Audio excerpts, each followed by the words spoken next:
ఎవరెన్ని exit polls విడుదల చేసినా ఏపీలో గెలిచేది వైసీపీ అని మంత్రి రోజా ధీమా వ్యక్తం చేశారు. ఆంధ్రప్రదేశ్ ప్రజల మద్దతు జగన్కే ఉంటుందని, ఆయన రెండోసారి సీఎం కావడం ఖాయమని అన్నారు.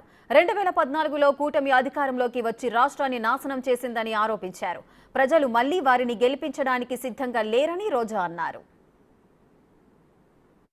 ఎవరు ఏం ఎగ్జిట్ పోల్స్ ఇచ్చినా, ఎక్కడ ఏం డిస్కస్ చేసినా ఫైనల్ గా జరిగేది second time Jagananna CM.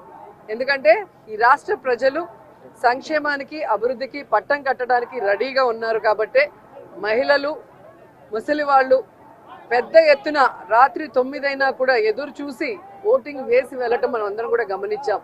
So మనకి స్వాతంత్రం వచ్చిన తర్వాత ఇంత పెద్ద ఎత్తున సంక్షేమాన్ని, అభివృద్ధిని ప్రజల కోసం అందించిన ఏకైక ముఖ్యమంత్రి జగన్మోహన్ రెడ్డి గారు.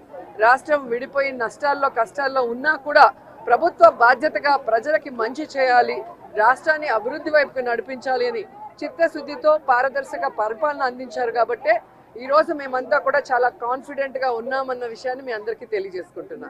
ఈ రోజు కూటమి కొత్తగా పెట్టుకున్న కూటమి కాదు, ఆల్రెడీ 2014లో పెట్టుకుంది. అప్పుడైతే కొత్త కాంబినేషన్ కాబట్టి ప్రజలు ఎక్స్పెక్ట్ చేసి ఓట్లు వేశారు. కానీ 2014లో అక్కడ ఇక్కడ 2 చోట్ల కూడా కూటమి అధికారంలోకి వచ్చినా కూడా ఈ రాష్ట్రాన్ని సర్వనాశనం చేసింది. కానీ ఈ రాష్ట్రానికి ఇవ్వాల్సినది ఏమీ ఇవ్వలేదు, ఏమీ అభివృద్ధి చేయలేదు అన్నది ఈ రాష్ట్ర ప్రజలు గమనించారు. కాబట్టే ఈ రోజు ఆ కూటమికి క్రేజ్ లేదు అనేది మీకు తెలుసు, మాకు తెలుసు.